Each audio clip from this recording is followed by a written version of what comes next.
करते हम भक्त तुम्हारे, खड़े सम्मुख जोड़कर हाथ, संकट विपदा दूर करे हे प्रभु जगन्नाथ।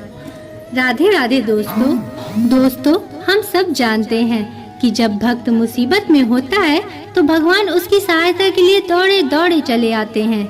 लेकिन कभी कभी भगवान अपने भक्तों के साथ लीलाएं भी करते हैं और उनकी लीलाओं में भक्त ऐसा फंस कर रह जाता है कि उसे समझ में ही नहीं आता कि वह अब क्या करे। बिल्कुल वैसे ही जैसे भगवान श्री कृष्ण बचपन में माखन चुराते समय ग्वाल बालों के साथ क्रीड़ा करने के लिए किया करते थे।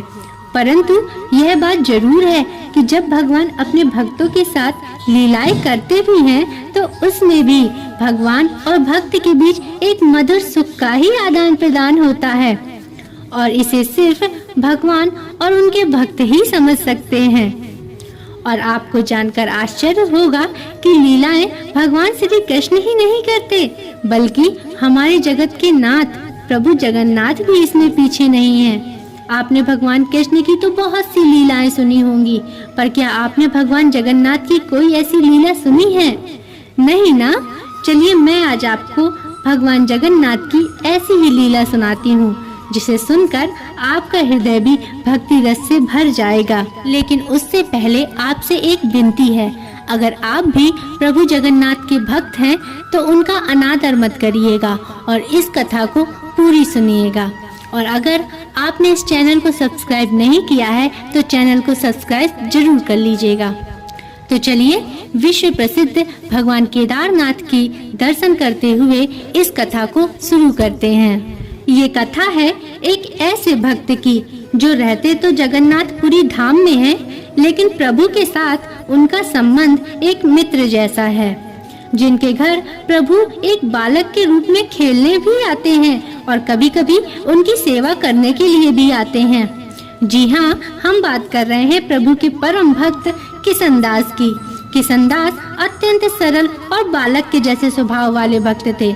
उनकी भक्ति और प्रभु के साथ उनकी सखा भाव की चर्चा सभी जानते थे। सभी लोग उन्हें आदर और सम्मान देते थे, किंतु किशनदास को इससे कोई फर्क नहीं पड़ता था। उनके लिए तो उनकी दुनिया उनके प्रभु तक ही सीमित थी। और आप जानते ही हैं कि कृष्ण और जगन्नाथ दोनों एक ही हैं, अतः इनका स्वभाव भी समान ही होगा। एक बार रात के समय जगन्नाथ प्रभु किशनदास के पास आते हैं और कहते हैं, किशन, ओ किशन, चलो आज हम राजा के बगीचे से नारियल चुराते हैं और फिर इसका दोनों मिलकर स्वाद लेंगे। प्रभु की बात सुनकर किशन ने कहा, लेकिन आपको नारियल चुराना ही क्यों है? अगर आपको नारियल खाना ही है तो मैं आपके लिए एक बहुत ही स्वादिष्ट नारियल का फल ले आता हूँ।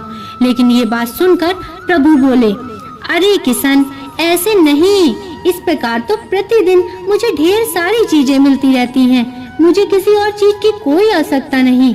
वास्तव में तो मेरे पास सब कुछ है।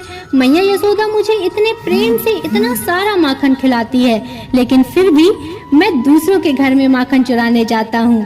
पता है क्यों? क्योंकि चुराकर खाने में जो आनंद आता है ना, आहा, ऐसा आनंद आसानी से मिलने वाली चीजों में नहीं आता। और इसलिए मैं चाहता हूँ कि आज मैं तुम्हें भी इस आनंद की अनुभूति कराऊं। किशन ने कहा, अरे नहीं नहीं, मुझे ऐसी कोई अनुभूति नहीं करनी। यदि राजा को इस बात का पता चल जाएगा तो वो आपको तो कुछ नहीं कहेंगे, लेकिन मेरा क्या होगा, ये सोचा है आपने? इस प्रकार किशनदास के मना करने के बाद भी जगन्नाथ उसे बार बार नारियल चुराने के लिए जोर डालते रहे। आखिरकार अब बेचारे सीधे साधे किशनदास क्या करते? उन्हें ना चाहते हुए भी प्रभु जगन्नाथ की बात माननी पड़ी और इस प्रकार प्रभु जगन्नाथ और उनके भक्त मित्र राजा के बाग की ओर चल पड़े नारियल चुराने के लिए। जरा सोच के देखिए कि वो दृश्य कैसा होगा जब ये दोनों मित्र राजा के बाग में जाकर नारियल चुराएंगे।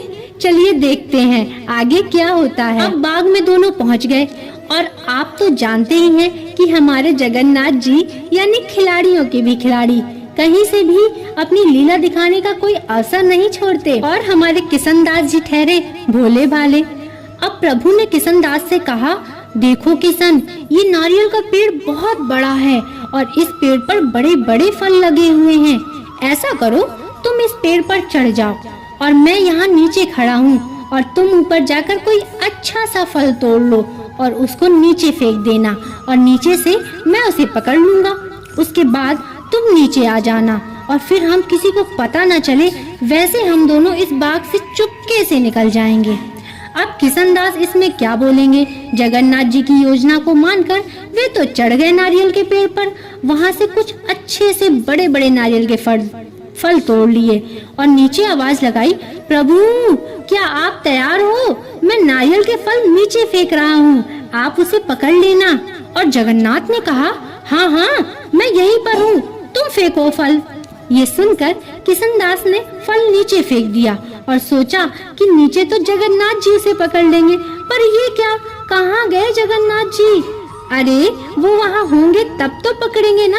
धड़ाम से वो नारियल का फल जमीन पर गिरा और जोर से आवाज आई। अब राजा के पहरेदारों ने ये आवाज सुनी तो वे जान गए कि कोई नारियल का फल चुराने के लिए बाग में घुसा है। वे सब दौड़ते दौड़ते वहां आ गए और इसी सब हड़बड़ाहट में किशनदास जी के हाथ से बाकी के फल भी छूट गए और नीचे गिर गए। अब क्या, सारे पहरेदार सिपाही दौड़ते दौड़ते आ गए और अब यहाँ का दृश्य देखा तो उन्हें विश्वास ही नहीं हो रहा था। उन्होंने क्या देखा कि बड़े बड़े नारियल के फल जमीन पर पड़े हुए हैं और उस पेड़ पर किशनदास जी बैठे हुए हैं। सिपाही तुरंत राजा के पास गए और सूचना दी कि हे राजन, बड़े ही आश्चर्य के साथ हम आपको सूचित कर रहे हैं कि आपके बाग में आज किशनदास जी नारियल चुराने के लिए आए हैं और अभी भी वो उसी पेड़ पर बैठे हैं। ये सुनकर राजा को भी आश्चर्य हुआ कि किशनदास नारियल चुराने कैसे आ सकते हैं और ये सोचते हुए राजा किशनदास के पास पहुंच जाते हैं और बाग का नजारा देखकर राजा भी दंग रह जाते हैं और राजा किशनदास को नीचे आने के लिए कहते हैं।